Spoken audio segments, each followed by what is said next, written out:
Let me talk to him. Let me talk to him. Welcome to the Matt Schneidman Show. That's a guy who is an intriguing one because he was an undrafted free agent. Follow Matt on Twitter and Instagram at Matt Schneidman. This is good stuff. Or use the talk and text line at 1-414-799-1973. If he can carry over what he's done in practice to games, then maybe we could start talking about, okay, Packers might have something here. Now with Doug Russell, here's Matt Schneidman on the game. Matt Schneidman Show, Friday, October 20th, Week 7 edition, getting you ready for Packers Broncos in Denver. Now, if you hear that I'm out of breath, I just sprinted into the studio. I was dealing with something, and I didn't bring my phone with me, so I had no idea what time it was. We were wondering. We started the show. It's like, well, it's either Matt's going to be here or he's not. My spidey senses went off and said, I think now is when I need to get back. It was something relatively urgent I was dealing with, but we're here. We're ready to go. I am out of breath, much like Matt LaFleur was trying to recite everyone on the injury report after practice today. Let's see if I can remember all 10 names. Devondre Campbell, doubtful. Then questionable to play on Sunday against the Broncos, Aaron Jones, Quay Walker, and I'm going to name the injuries too if I can. This is going to be a big test of my memory. Aaron Jones, hamstring. Quay Walker, knee. Devontae Wyatt, knee. Yosh Nijman, knee. Eric Stokes, foot. Darnell Savage, calf. Elton Jenkins, knee. Zane Anderson, hamstring. And there's one more. I only remembered 8 when I was talking with Drew and KB as well. Who is the...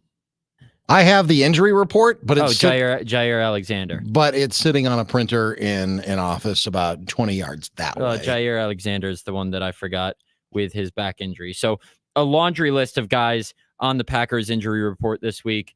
And Matt LaFleur joked, maybe didn't joke, because it's not really a joke, with us today after he read that off. He said, did we play a game last week? No, they didn't. And that's the concerning part, is that they're coming off a bye and they're still this banged up. And man, the Twitter streets, the X streets are abuzz with fire the team doctors, trade the players. They're soft. Whichever way you want to cut it, it's not great, the health status of this team, especially coming off a bye.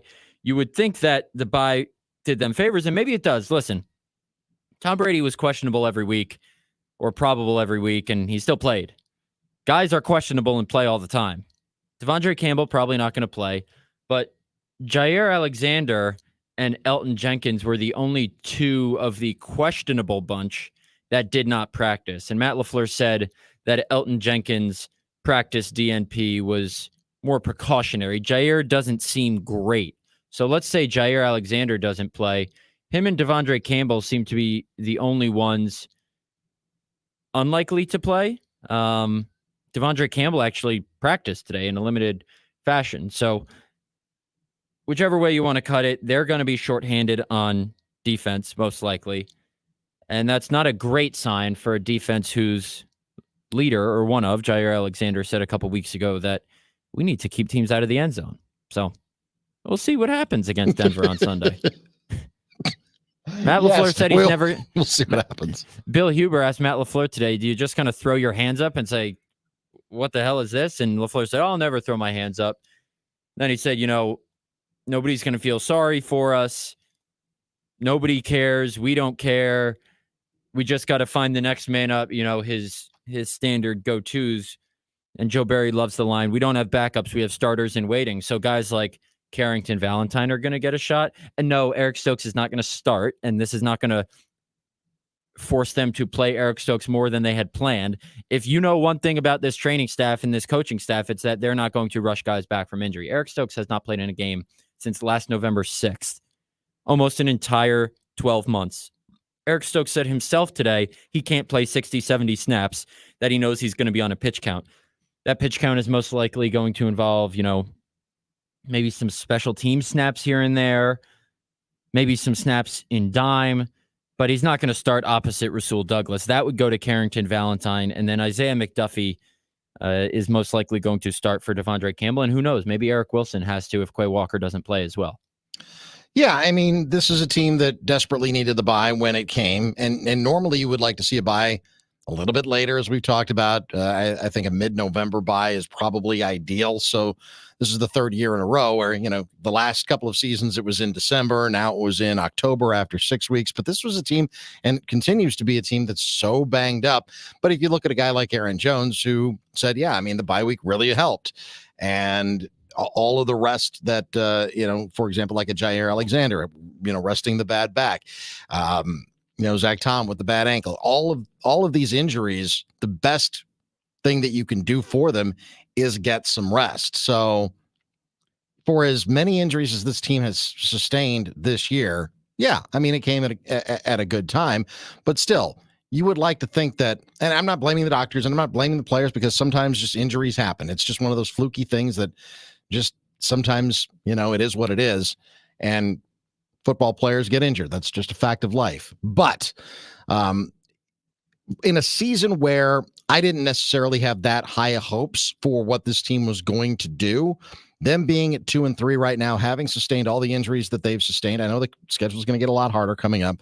But, I feel okay with where this team is at, because the thing that I'm looking for is just some growth in the second half of the year. And I know they've only played like a third of the year, but in the second half of the season, that's the one thing that I'm keying up on, is I want to see some growth for 2024. And when all of these injuries pile up, it's like, it's hard to see growth when guys are on the sidelines.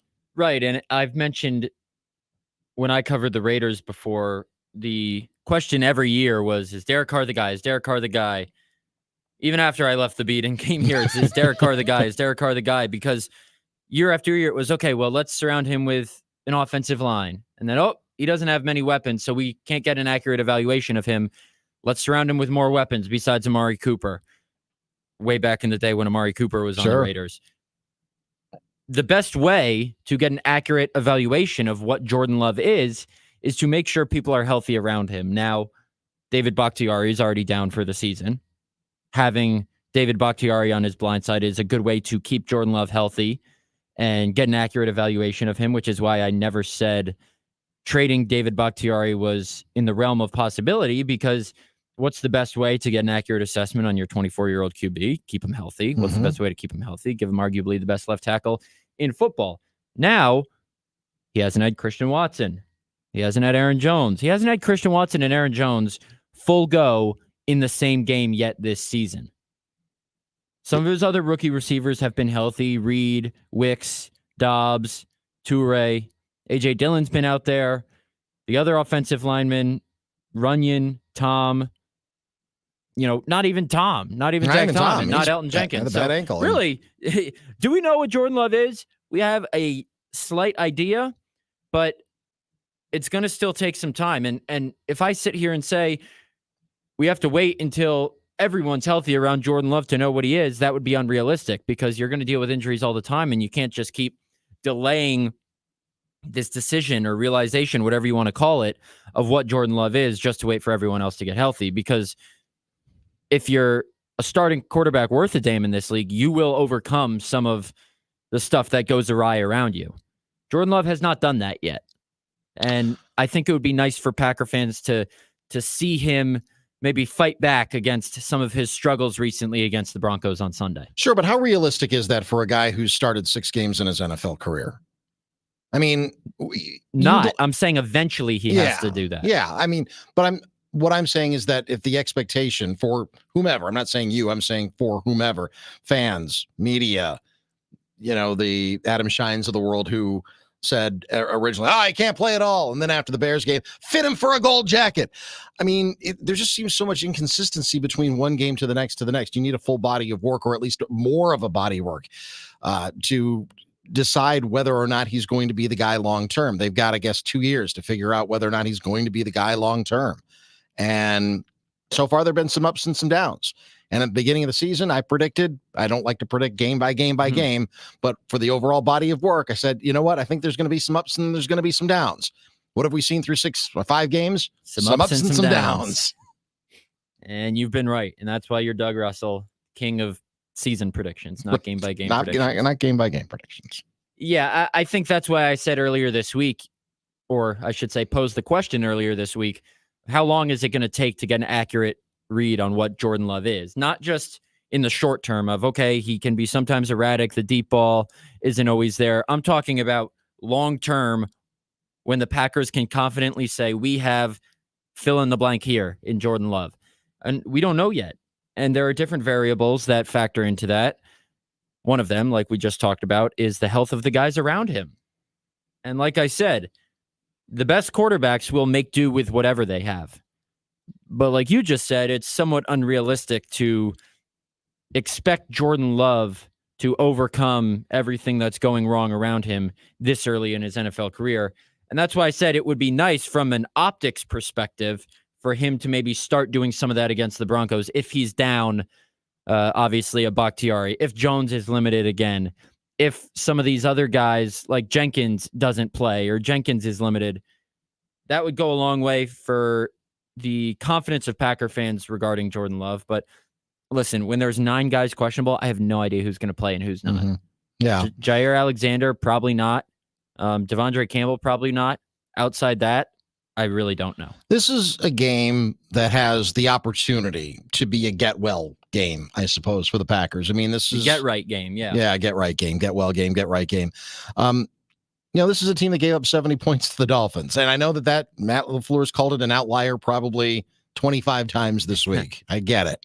But yeah, I mean, this is still a team that gave up 70 points to any NFL team earlier this year in week 3. So you can get well and get right against them from an offensive perspective because their defense has shown that at times they're really, really bad. Defensively, the Broncos are a team that, I mean, their offensive line just is putrid and has been putrid. It was putrid last year. It's putrid this year.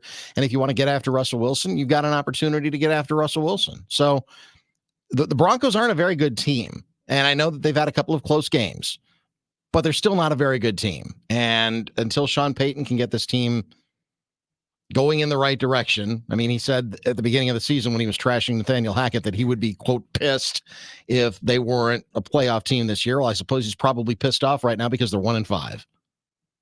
You can do a lot of things on Sunday if you're the Packers, and I expect them to do a lot of those things on Sunday. And I would expect them to, I'm not predicting them to win because I don't predict anything, but I think this is a game where they have a real solid opportunity to get that dub.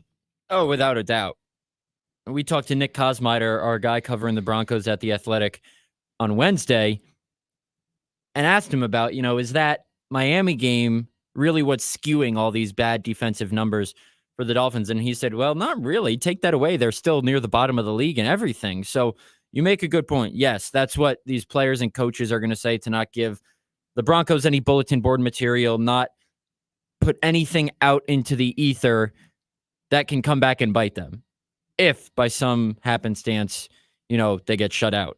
That's why Rasul Douglas said this week, no, they got some guys, we got to respect them. And Matt LaFleur said that was an outlier. And Aaron Jones said, it skewed the numbers.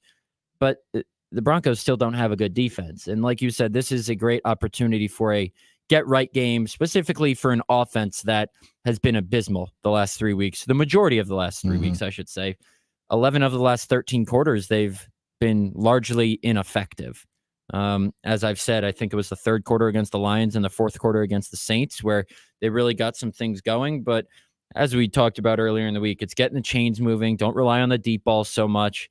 Get Jordan Love outside the pocket. Get Aaron Jones back. All these things that can help the offense get right. Sunday's a great opportunity to work out some of those kinks that have been ailing the Packers.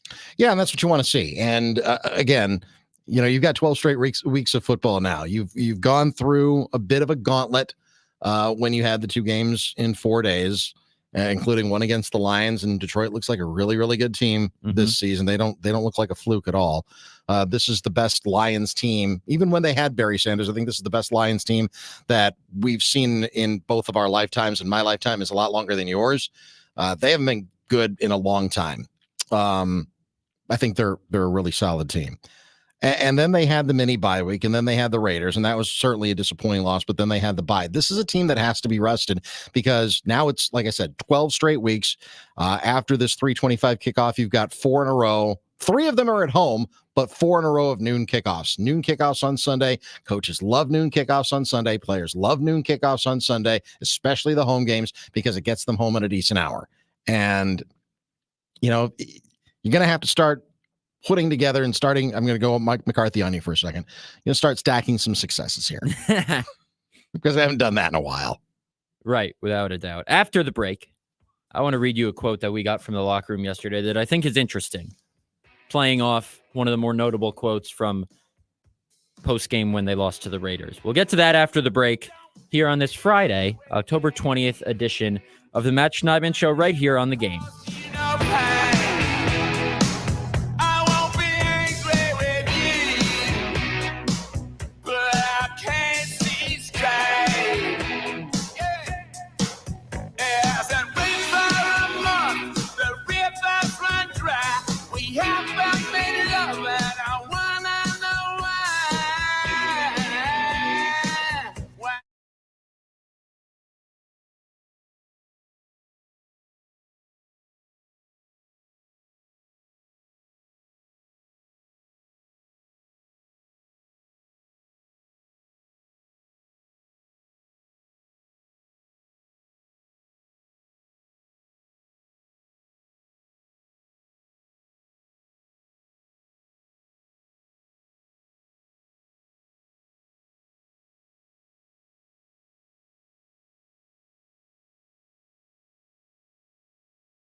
Iron Jock and Fairways of Woodside are giving away a $15,000 Iron Jock golf cart. You've never seen a road-ready golf cart like this before.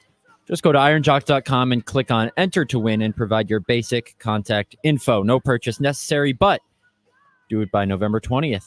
ironjoc.com. For those of you watching the stream, you'll see I have some Iron Jock gear on right now. Oh, Doug, look at that. Look at that. It's Who like we would've planned thunk? it. You have Iron Jock on as well. I've worn it the last 3 days. It's tremendous material. It's the silver ion technology. You're damn right it is. I've seen the Iron Jock golf cart, by the way. My parents, Really? Yeah, my parents live half the year in a retirement community in Florida, and that They're would probably strolling around in those things. Yeah. Oh, you should see some of the ones that they trick out down there. I mean, they have like Mercedes and BMWs down there, or at least the way that they put them together. They've got like the logos and everything. Mm-hmm. Sometimes the sports logos of the teams that came from the cities that they came from, especially New England. I see a lot of Boston Red Sox and New England Patriots golf carts down there. But yeah, the Iron Jock one, it's a pretty sweet ride. So I would love to stroll into the Villages with that mamma jamma one of these days. Ooh, how sweet would that be? Oh, it's so good. I know you can't drive on the roads with them. I know we've talked about this before, but I would love to just stroll through the streets of Green Bay, Wisconsin in that Iron Jock golf cart. It'd be like the Love and 69 back in the day. Yeah, exactly. I mean, they were allowed, granted, it's Aaron Rodgers and David Bakhtiari, so I don't think any police officer is going to pull them over. But if I get pulled over in the Iron Jock golf cart, I can just be like, wait, you didn't pull over Rodgers and Bakhtiari. Yeah, You can't get me in trouble. it's true. That probably wouldn't work. But you're Matt Schneidman. I mean, Yeah, but I'm just I don't saying. think I carry much weight around here. Well, I wonder what happened to the Love and 69. I haven't seen it. Bakhtiari said that Rodgers got it in the divorce. That's how he put it. Okay. Yeah. I suppose it was a gift back in the day. It was. So I suppose Aaron got to keep it, even though, David designed it for him. But it was a gift. Here you go. It was. Let's refocus here. An interesting quote coming out of locker room yesterday. I was in on the Rasul Douglas scrum, and he was asked by our friend Cassidy Hill about Jair Alexander's comment after the Raiders game that the defense needed to be more self-critical and, hold themselves to a higher standard, perhaps an unrealistic one, in my opinion, of not allowing teams to score touchdowns. And the reason he said that was because he was asked about how much confidence he had in the Packers offense after that Raiders game. And he said, maybe I'm paraphrasing here, but maybe we'll just have to not allow other teams to score touchdowns. And it seems like he's taking a shot, but the reality is it's one of the defense's leaders saying the offense is young. They're still finding their mojo. We're going to need to step up our game while they figure it out. So Rasul was asked this week about Jair's quote, that the defense needed to essentially compensate for a young offense struggling, and whether that message has rung true or been a common theme or a common message with the defense. And here's what Rasul said. He said, no, because they're not young. And if they are, they got to grow up. It ain't no such thing as being young. You had 5 games? That's enough. Add some preseason games. That's enough. We just got to do what we're doing, our defense, and just leave the offense to them. I really don't care what they're doing on offense. I don't even get into it. I critique more so what I do and how we play as well on defense, because I think that's really all that matters. We're chasing to be the best defense, so I focus just on that particular part and not the offense. And I know when they do their thing and how they do it, we'll be fine. Okay. Interesting. It is interesting. And listen, people love that from Rasul because he's holding his guys to a higher standard. And I'm not going to sit here and say, oh, I love it or I don't love it. That's not my job to do. I just thought it was refreshing, I'll say, to hear just brutal honesty from someone. And that's why Rasul was one of the recipients, along with Kenny Clark last year, of our Tom Mulhern Stand-Up Guy Award, given annually to the player or players who best exemplify professionalism, availability, insightfulness with reporters, as voted on by the local media, because he keeps it real. And I'm not saying it's a divide between Jair and Rasul because Jair's playing good cop and Rasul's playing bad cop. I just thought it was refreshing to hear one of the DBs say, no, They're not young, even though they are. No. Figure it out. Well, but guys are also allowed to disagree with each other. That's fine. As long as they're not punching each other in the locker room, which they obviously aren't. Not that we know of. Well, not that we know of. They probably aren't. We would have found out. Yeah. Probably. Probably. You've got moles in there. Come on now. You work for the New York Times, for crying out loud. I have moles in the locker room? Yeah. Don't you? I wouldn't say that.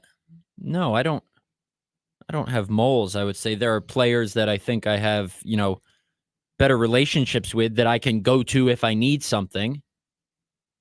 But I wouldn't say I have moles. No. Okay. You can classify it however you want. You've got your sources. Yeah. But that's one of those things. If someone was sucker punching someone else in the locker room, I wouldn't know to ask about it. And players aren't, voluntarily giving up that information that we know of yet. Maybe they are sucker punching each other. I wouldn't think they are. If they are, from my experience, when there's a locker room cancer, and I'm not saying that this is is what's happening in Green Bay or anywhere else. I'm just saying when there is, because we've both covered locker room cancers over the courses of our careers. You find out about it. The Bucks in the pre-Giannis era, that was toxic. Guys were punching each other. It was bad. It was a horrible locker room with horrible guys. And tell me how you really feel. Well, it's true, though. I mean, it was a bad locker room, and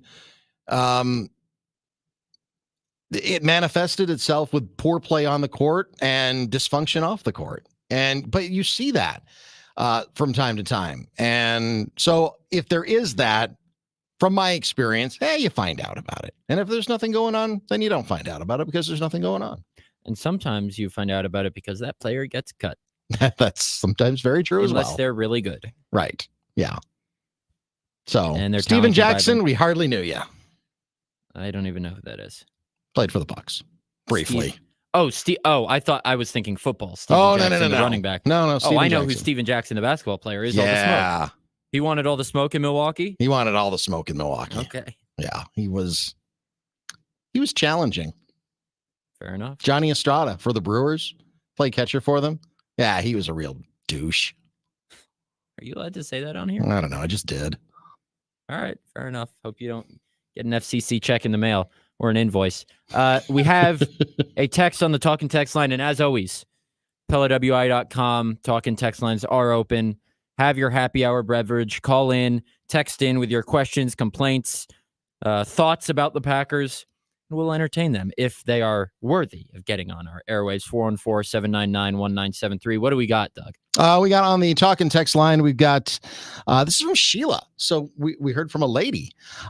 She says that she really believes that this season is going to be an absolute success if our defense continues to win their half of the game and our offense continues to progress. Even if we lose every game, the one-loss total doesn't matter as long as we're making progress. That's what I think the win-loss it matters. Sure. You want to rack up a few wins by the end of the season, but by and large, I kind of agree with Sheila. You just want to see some progress. You want to see guys grow. You want to see the offense, because that side of the ball is extraordinarily young, especially at the skill positions. You want to see them start to really grow and blossom as NFL players. And I think that they have the capability of doing that by the end of the year. Sure, progress is the biggest thing. And as we've said a million times on this show, the offense specifically is playing with house money. And if they can win some games while progressing, that would be encouraging for the Packers. I thought it was interesting. She said the defense needs to keep winning their half of it. Rasul Douglas, another great quote, or an insightful one, I should say, from him yesterday.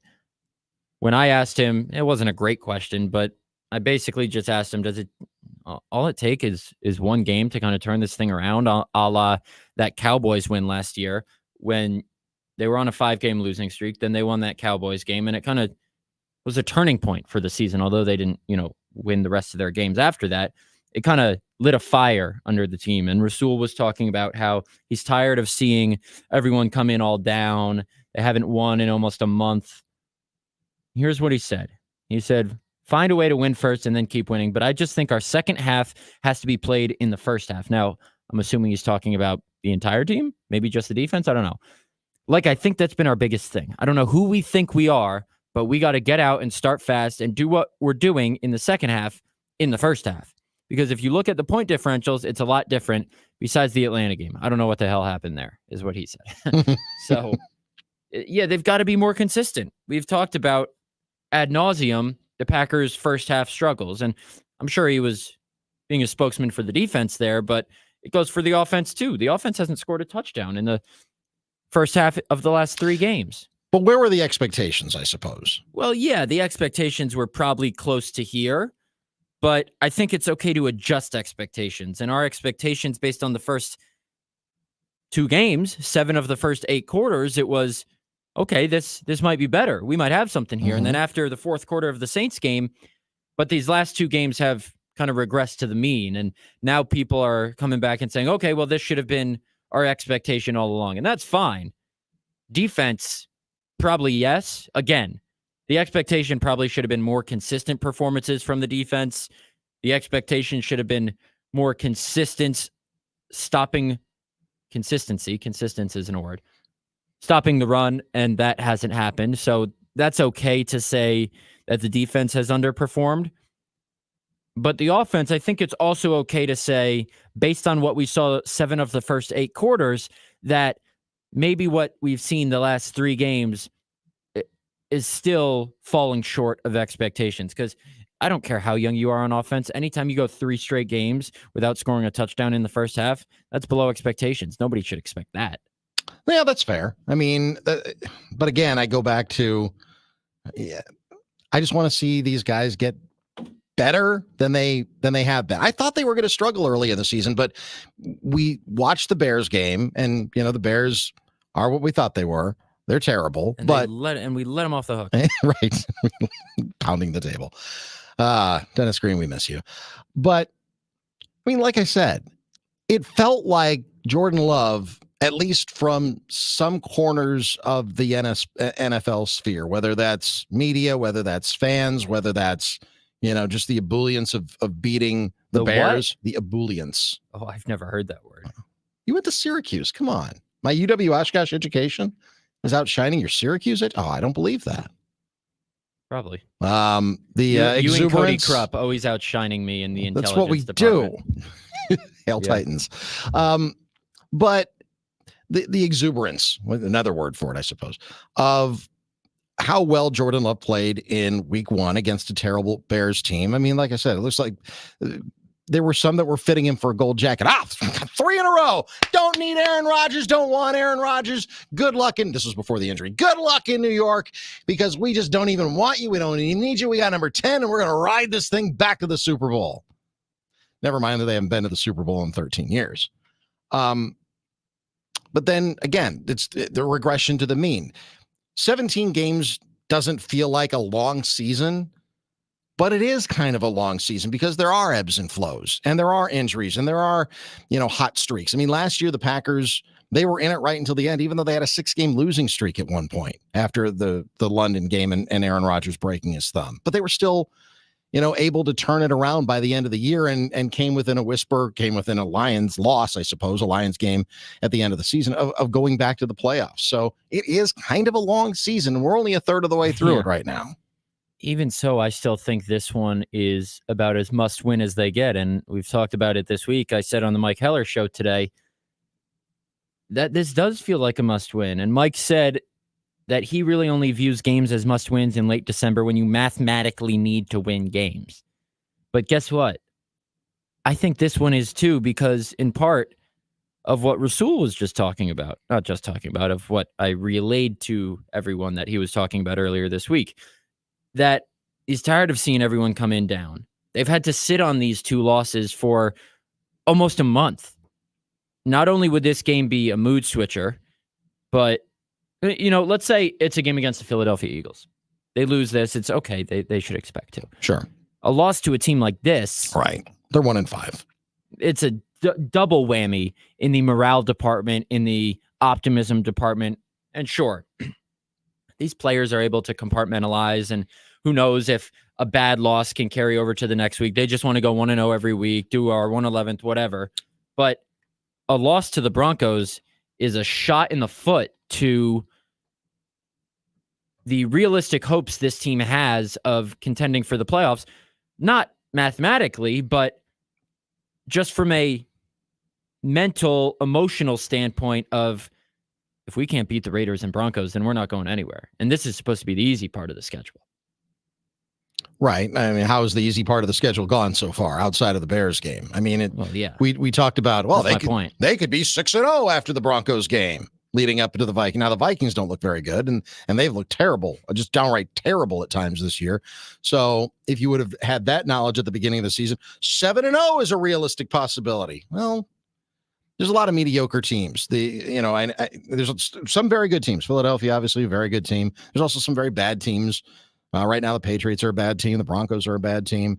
But still, the grand design of Pete Rozelle so many years ago is, mostly parity.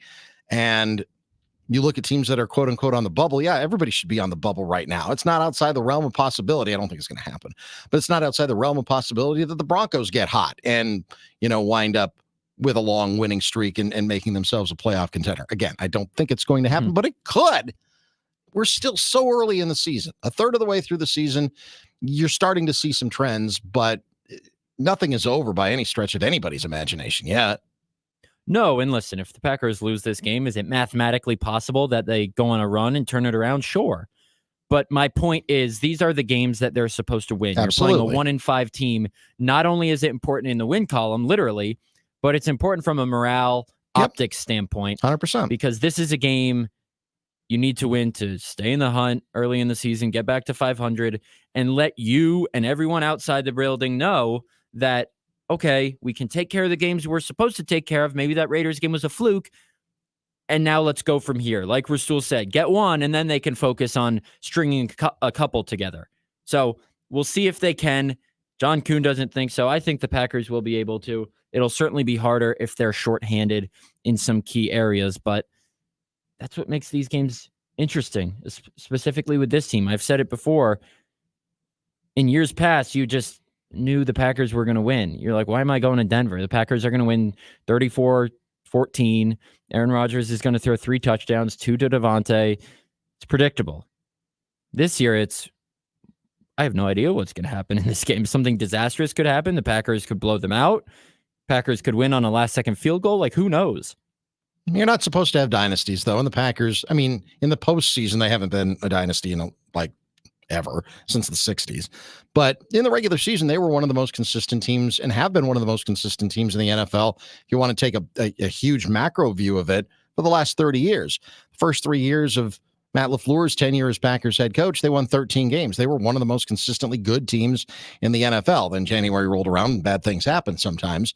But I mean, you're not supposed to do that, though. You're not supposed to have long, sustained, deep runs in the playoffs. That's not the design. And sometimes there are outliers. The Patriots were an outlier. But you look at teams, for example, I mean, maybe the Chiefs will be an outlier. They've won 2 out of the last 3. But the Seahawks, I mean, the Legion of Boom was supposed to be something that was going to sustain itself for years and years and years. And Russell Wilson was supposed to win 5 Super Bowls by now. Ben Roethlisberger won a couple of Super Bowls early in his career and then got to a third against the Packers, Super Bowl 45, and he never sniffed it again. It's hard. Absolutely. It's really hard to do. And it's supposed to be hard. So sometimes the journey's kind of fun. And right now the Packers are on a journey, and Packers fans are on a journey that they haven't been on in a while. And that's why that second ring puts you into a different stratosphere of player, of quarterback. Yep. Aaron Rodgers knows it, because it's not easy to get one. It's very difficult to get one. But to repeat that with how much parity in the league there is, for a little bit, it looked like, okay, Mahomes is going to win like 6 if he won one as early as he did, his first. And now, he might because he did it again. Right. But just because you win one, Pat McAfee has told the story before about how in his rookie season, the Colts went to the Super Bowl. I believe it's when they lost to the Bears. As a rookie, he kicked off the Super Bowl. They beat the Bears. They beat the Bears in the Super Bowl. Is Pat McAfee a Super Bowl champion? Oh, no, they lost to the Saints in the Super Bowl. Yeah. That was the one when he was a rookie. And he says his perception at the time was, this is easy. We're going to be back every year. Mm-hmm. And they never went back. Yep. That's just how it is in the league. Well, and I know I've said this before, but there's so much, of a history repeating itself between Brett and Aaron. And Brett won his first Super Bowl, his only Super Bowl, at 27 years old. Mm-hmm. And, well, so did Bart Starr, by the way. He won his first Super Bowl at 27, but, he wound up with 5 championships. Brett won his first Super Bowl at 27, and Packers fans all over, not just Wisconsin, but everyone was like, all right, let's do this. We're going to roll it up, and we're going to run this back every year. They got back to the Super Bowl 32 against the Broncos, I guess, ironically, that's who they're playing this weekend. But they played a terrible game, especially defensively. And Brett never got back to the Super Bowl again, even though he got there in his prime. It was in the middle of his 3 straight MVPs. Aaron gets there to his one and only Super Bowl at the age of 27. Packers fans did the same thing, kind of kicked back and said, all right, let's roll this thing up, especially when they went 15-1 the next season. But their defense sucked, and they got blown out. Well, they got beaten handily, I guess. They got very disappointingly beaten by the Giants in the divisional round of the playoffs that season, even though they went 15-1 in Aaron Rodgers' first of his 4 MVP seasons. I was thrilled. I was a young Giants fan at the time. There you go. So you remember that quite well. I had a different perspective.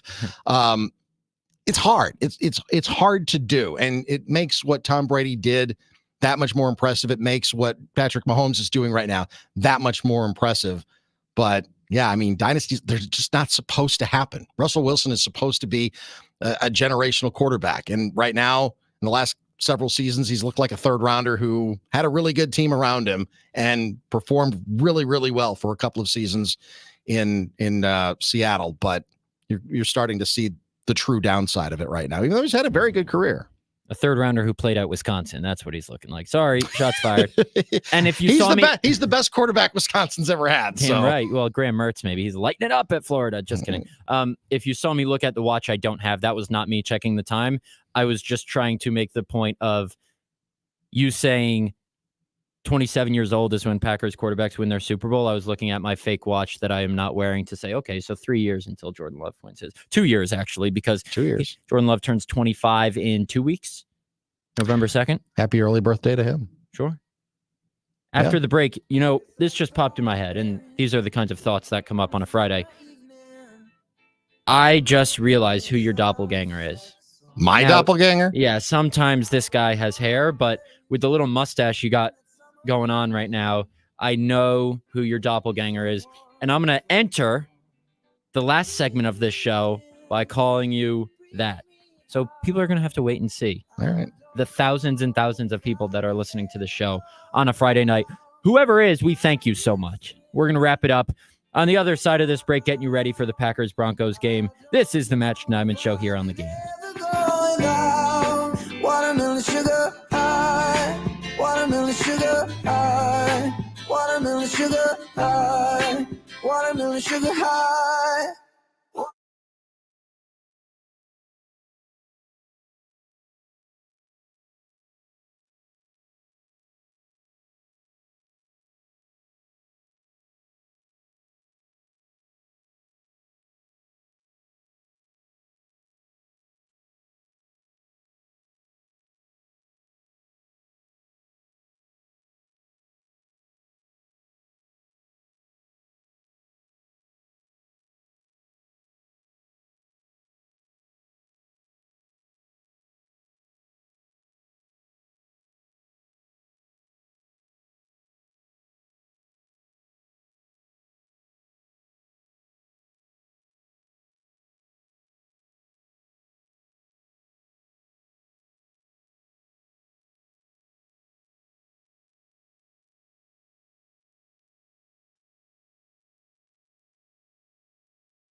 knew this was going to be the song. You knew it? All right, let's go, baby. I knew this was going to be the song. Literally right before you started playing music, I said it's going to be Dua Lipa. It's Friday night, and that man. is what you get from the bald John Travolta when he's on the ones and twos. I swear I've been to called God, worse. you look like John Travolta Okay. All right. with that mustache. It's not. I just haven't shaved in like a week. This is, and the rest of it down here that you can't see. Yeah, is maybe the camera. lighting. Yeah, the lighting's bad, but there's some gray down there too. So Okay. Wrapping up this hour here on the Matt Schneidman Show, Friday, October 20th. I have an 8:30 flight to Denver tomorrow morning. Now, my mother once told me, don't reveal your flight information on air. I don't really care. I'm not telling people where I'm flying out of. Not that there are many options, but early flight to Denver tomorrow, little connection in Chi-Town, and right on to Denver. I wonder how many Packer fans are going to be out there. I mean, there are Probably Packer fans some. everywhere, but, you know, Nick Kosmider said on our show the other day that he thinks this will be a destination game for Packer fans.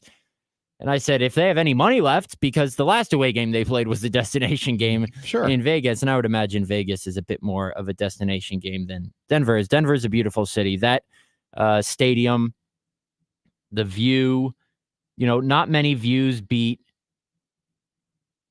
you know, The Rocky Mountains. the Rocky Mountain. I was trying to think of other stadiums that have good views beyond the stadium. And not just press box views, but like you can see the skyline. Chicago's a good one. The stadium and it's about the only good thing about watching a game at Soldier Field. The press box view angle is terrible. The food is largely terrible. The space in the press box is terrible, but the backdrop of the city is great. I remember I once covered a game at the Philadelphia Union Stadium, and the Philadelphia skyline's great. You know, at Pittsburgh Pirates games, the skyline's great. Beautiful. I don't remember Denver. I think it's pretty nice there. The last time I covered a game there was in 2018. I want to say week 2. Raiders lost 19-18 on a last-second field goal by Brandon McManus. If I get that right, I will be stunned. I'm going to 2018.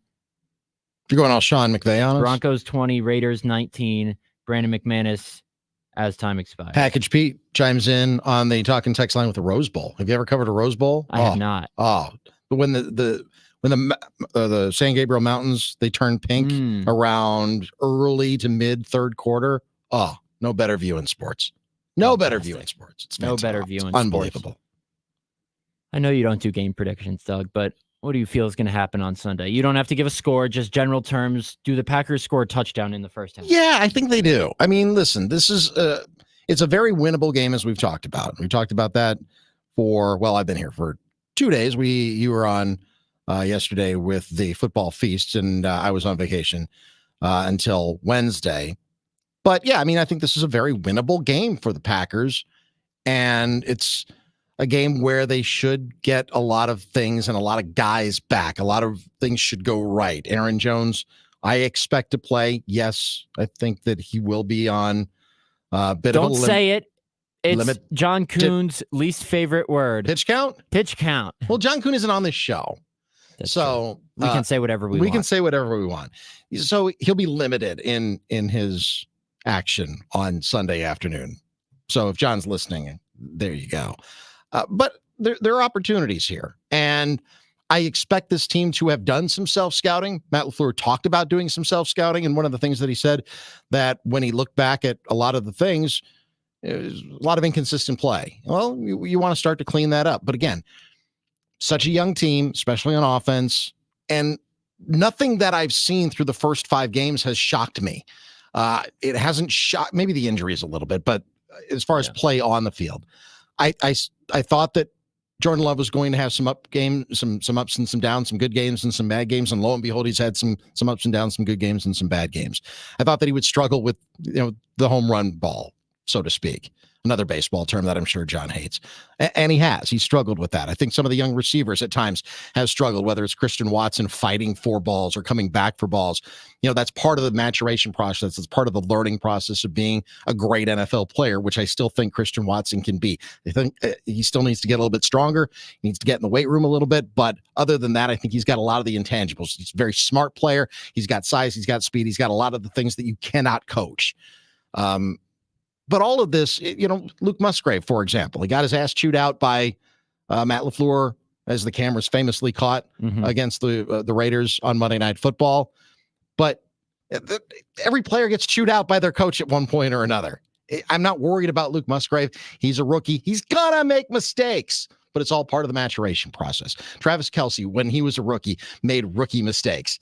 Any great player, Devontae Adams, it took him a couple of years to be a great player in the NFL. It's just part of the process. It's just what happens when you've got a bunch of young guys all at the same time trying to mature. And just one parting thought. This just came up in my mind. Well, two things. If you listen to the New Heights podcast with Travis and Jason Kelce, when they have Andy Reid on, Andy Reid said the first 5 years coaching Travis Kelce were a war. The last 5 were a dream. I like that. I haven't heard Luke that yet. Musgrave is on his way. The other thing, we talked about Eric Stokes and how maybe Jair Alexander's injury will affect what he does, what the Packers do with him. It's more likely, I think, to affect the literal decision of whether or not to activate him than to affect how much he plays, in a sense. Like Eric Stokes said today, he's not 100%.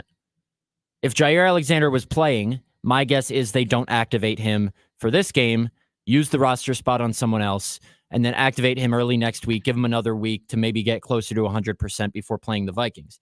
If Jair Alexander doesn't play, I think they activate Eric Stokes. Not to start, but to say, okay, break glass in case of emergency. If Carrington Valentine is really struggling, maybe we give him a few plays off, mental break, physical break, throw Eric Stokes in there, maybe for a couple more snaps than we had originally planned. That's how I think it will go with Eric Stokes. Not, okay, he's starting opposite Rasul Douglas, but okay, let's activate him instead of not activating him since Jair is not playing, and maybe use him in case things really go awry with Valentine. That's what I think happens. Yeah, I think that's all reasonable. I mean, you obviously would like to get everybody healthy at the same time, but I mean, Jair Alexander's been battling the back, and when a guy hasn't played since last November, in that game, it was a really costly game, cost him Elton Jenkins too, against the Detroit Lions as well, if I'm not mistaken. Last year? Yeah. Not. Oh, Elton, it was Rashawn Gary. Rashawn Gary. And Romeo Doubs. Yeah, it was a costly game. So, you got a little rust on you, and he's going to have a little bit of rust on him. And listen, I think that he's going to be a contributor this season, but how much of a contributor he needs to be this year, and specifically on Sunday against Denver, maybe we'll just save him for the Vikings. Maybe that's what they're thinking over Maybe. there. That's what I think is going to happen. Let's send you out of here on this fine Friday. Enjoy the game on Sunday. He's Doug Russell, John Travolta. I'm Matt Schneidman. Thanks for listening here on The Game. Got a better solution for you, girl. Just leave with me now. Say the word and we'll go. I'll be your teacher.